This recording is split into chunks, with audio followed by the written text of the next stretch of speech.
Hey guys, my name is Portia. I'm a librarian in Milwaukee, Wisconsin with a pretty typical desk job, and I commute to work by bike year round.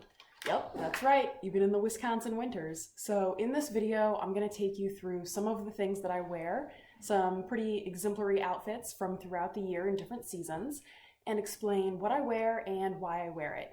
I'm doing this because when I shared just the pictures, there were a few questions about what some of the things I was wearing were or why I was wearing them. So I thought it might be good to just walk through it as I'm getting dressed, sort of like a get ready with me for a year of commuting. So stay tuned if you want to see how I go from this to this. And how I still manage to have fun on my commute along the way. So starting out with the warmest weather outfit that I wear, this is about the lightest version of what you're going to see me wear during the summer months. A good rule of thumb, no matter what time of year it is to dress for about 10 to 20 degrees warmer than whatever temperature you're biking in.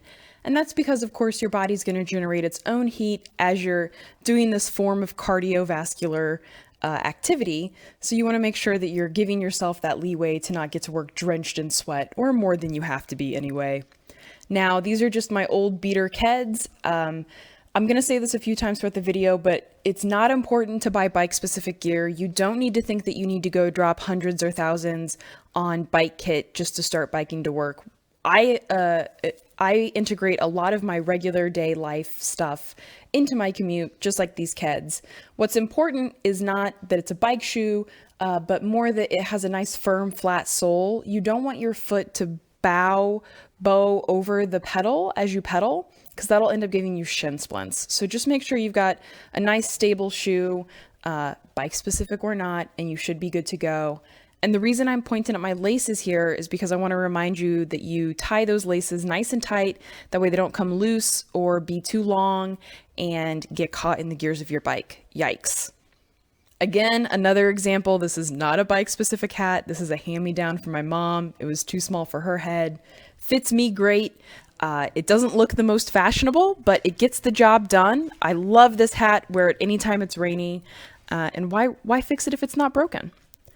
Sun protection, also very important year round, but you're going to need to pay more attention to it in the summer when more of your skin is exposed. So a little pro tip from me is to make sure that you're not forgetting the backs of your knees. Those will get burned and you will regret it next time you're pedaling on your bike. So sun protection on all exposed parts of your bodies. Now, these are my headphones. These are bone conduction, which means that I can hear the world around me a little bit better, even when I'm listening to something, because my ears are exposed. But I would not recommend that anyone new to bike commuting, or even just new to urban biking specifically, wear headphones. Make sure that you're aware of your surroundings. And of course, a face mask for 2020. I gotta say, I'm won over to these. These have saved me from more than a few bugs I would have accidentally eaten. So maybe I'm a year-round mask wearer from now on when I'm riding. The last thing I'm going to point out for my summer kit is just a basic fanny pack. I picked this one up at an art fair in my city. It's made of recycled inner tubes, but again, you can pick up something like this at your local big box store. And I like to carry the bare essentials with me: my phone, my keys that have my bike lock on them, and my badge that gets me into my work building. That way I'm not digging through my bike bag when I get to the office to try and get into the building. And you can see my dog getting really excited there because I also use this fanny pack to take her on walks. So she thinks she's about to get a walk. Sorry, Peppa. And of course, I can't believe I almost forgot the most important accessory for any bike ride: your helmet. Just like with the shoes, just like with the headphones, the most important thing is to get you to work still healthy, still happy, still able to bike the next day. So make sure you're wearing all your PPE, folks. And a quick jump cut to get me into my base layer for the rest of the year. I usually wear just about the same thing under my clothes, still those long pants, basic shoes, and a long sleeve tee, or this, in this case, is like a fitness material, but a long sleeve tee works fine. Now, this is not a PPE recommendation, and in fact, I think I've heard that handkerchiefs are not as good as the CDC had hoped. So maybe don't wear those for PPE purposes, but I like them in the spring and autumn months to protect my face from wind and rain. Just makes biking a little more comfortable. Now, as I need it, as the temperature either comes out of the heavier winter gear or moves into it, a good mid layer that I'm gonna like is my vest, my puffy vest. A lot of what you're seeing here is Goodwill finds, so again, don't feel like you need to buy anything specific. But the puffy vest is a great in between when you don't want to have to work up a sweat wearing a sweater. It's not quite that cold, but you still want to keep that core a little more comfortable. So what I'm about to do now is switch out my socks and shoes to show you. I'm trying, as I move through these 3 phases of the year, the hot months, the in-between months, and the really cold winter months, to show you sort of the most extreme version of what I would be wearing. There's a lot of in-betweens here, but this is like what I would wear for autumn, probably the heaviest thing that I'm going to wear before I move into my winter specific gear. And in the spring months, this is what I'm going to be wearing when I'm easing out of that winter specific gear. So for the wetter days, I'm a big fan of my duck boots. I've had these guys for, gosh, almost 10 years at this point, and they're still going strong. They're a little bit heavier, so I try to avoid them if I don't have to. And these are my dry weather preference boots. These are just some Sorel Chelsea boots. Again, notice I'm emphasizing the nice firm flat soles. And for this video, I'm going to be putting on the duck boots because I think riding in the rain is maybe a little more hardcore than warm weather or dry weather biking. So like I said, the most extreme version of whatever I'm wearing in the seasons, the duck boots would be that. And I've got those long, long laces on these boots, so I'm wrapping them up and getting them nice and tight, nice and short, so I'm not worrying about them getting caught into my gears. And I love this. This is it's called a Fanorack. This is one of the only things that I bought not at Goodwill. I specifically hunted this down, and it has been a game changer for me. It's a nice, lightweight windbreaker, and I do take it out and put it on in the next part of the video, so you'll see it then in its full form.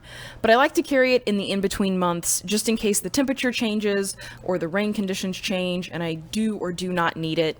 It's so lightweight, I can wear it as a fanny pack or tuck it in my bag and just have it just in case I want it. And my trusty hat. Again, I really like that for rainy days, so it's particularly good in the spring months where you get a little more rain. Now, gloves. Gloves you're going to want earlier in the autumn season than you think. And it's a good thing because they're going to extend your comfortable range of riding temperatures more than you probably realize. Since your hands are the first thing on that handlebar, they're getting the brunt of the wind. There's actually a risk of getting frostbite on your hands if you're not pedaling and keeping your body active because they are the brunt of the wind. So the sooner you put on the gloves, the longer you're going to be comfortable in the cooler weather months. And again, just putting on my headphones. I'm trying to do this as true to my experience as possible, so I'm trying not to forget even just the little bitty details.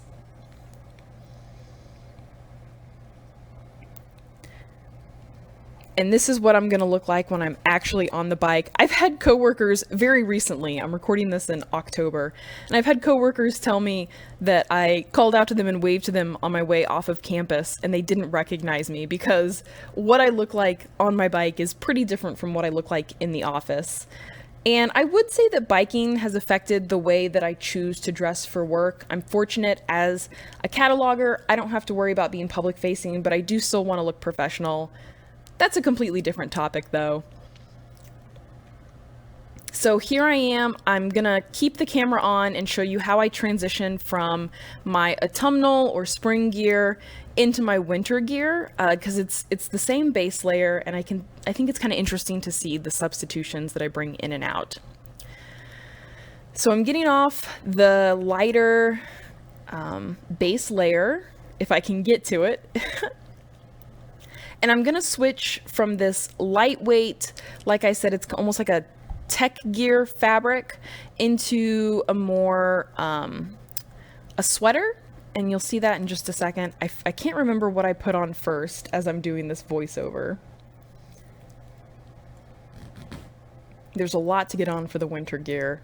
Okay, yeah, so I do the sweater first. And you can see, like I said, it's a thicker material, but it's not anything fancy. It's just thicker than what I'm currently wearing for the warmer months. So I'm going to take this off and switch into that sweater as my base layer.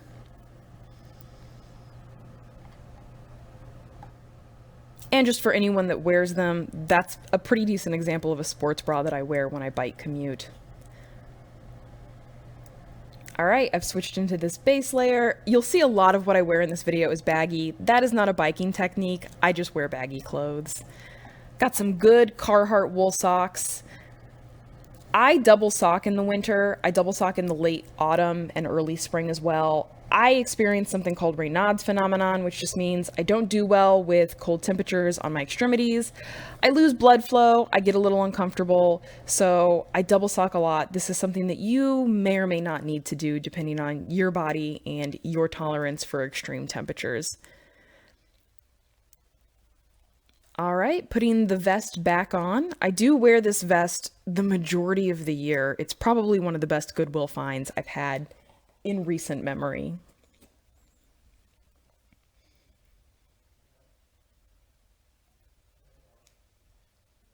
And the snow pants. This is something that I wish I had invested in a lot sooner, guys. The snow pants really made a difference. This and the windbreaker, really these wind cutting layers make the commute so much more comfortable. I ride somewhere with a little bit of lake effect. Lake effect snow is actually not a huge phenomenon in Milwaukee just because we are on the western coast of the lake, but we do just get lake effect in the sense that it is colder and windier in Milwaukee compared to the suburbs, but also within Milwaukee right next to the lake. And I ride a trail on my commute that takes me right next to the lake. I'm getting hot as I'm filming this because we have the heat on and I don't need to be wearing this many layers indoors. Again, another example of it doesn't need to be this baggy for your bike commute. I just have baggy clothes. And this in particular, I bought on sale. This was the size that they had. I wanted to pay the sale price. So there you go. It's a little baggy. But yeah, lake effect just means that it's windier and colder down by the lake. So investing those wind breaking layers really made a difference for me. And now you get to see that North Face Fanorak in action.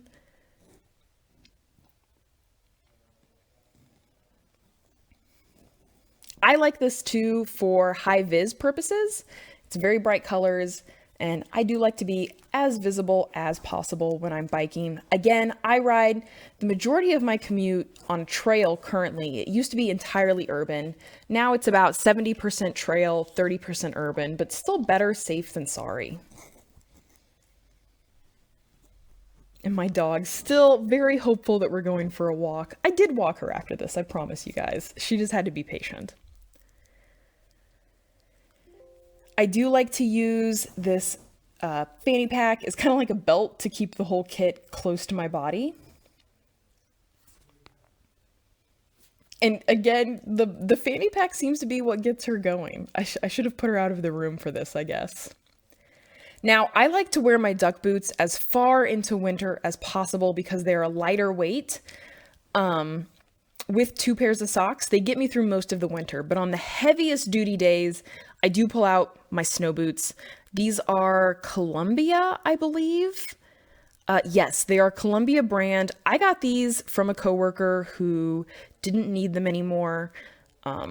So they're not bike specific by any means. In fact, I would probably advise not wearing something like this on a bike if you don't have to, because they are pretty heavy. But better that than getting to work without being able to feel your feet, right?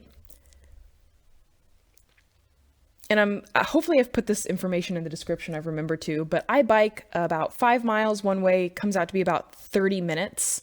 So I'm not having to dress for too long of a commute. In the bike commuting world, 5 miles is not too bad. So I can put up with pretty heavy boots if I need to. And these pants are nice. They have like an inner tuck. If I can tie the shoes, you'll get to see them. So you can tuck the laces up in them and make sure that there's not a bunch of snow going up your feet. And then you zipper them shut over that. And these are super lightweight. I don't think that these are a particular name brand. I just got them on sale at an outdoor store. I just picked them up, felt the weight, thought I'd be able to bike in them with no issue. And this is something else that has really extended my comfort into the coldest months. Things like this, these little details, these wind-breaking layers that are very warm when you don't need them, but very light. You notice I'm not wearing one big thick parka. I'm wearing lots of thinner layers accumulated, help keep me on the bike. And again, this is not a PPE recommendation. This is something I wear for warmth. Getting it all tucked in to that big turtleneck.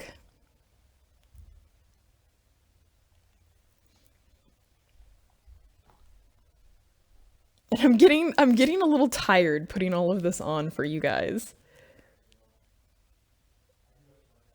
Now, I do double glove in this video. I have done that in the past on occasion. If it's a really windy day, if it's a really cold day. Honestly, a lot of the year, I just wear the second gloves that you'll see in a minute. But double gloving is always an option. There's also something called bar mitts that I'm thinking about investing in this year. They're like 50 to 100 bucks.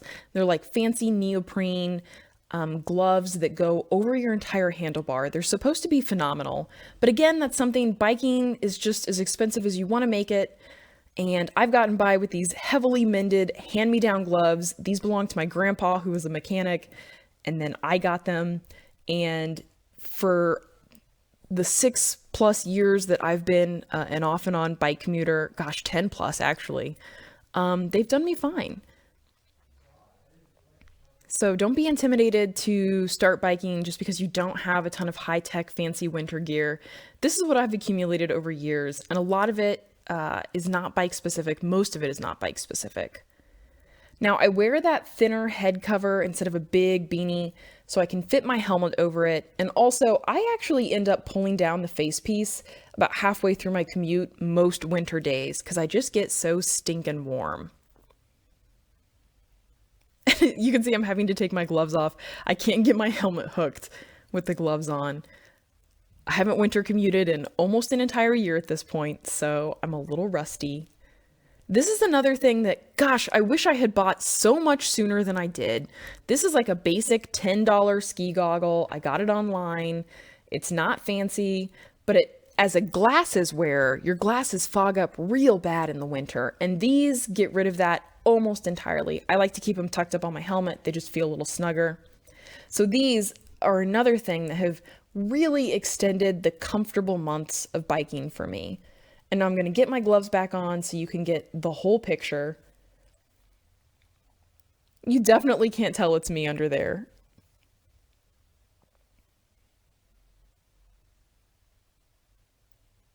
What I'm doing right now is I'm making sure that I'm getting my sleeves tucked over my gloves.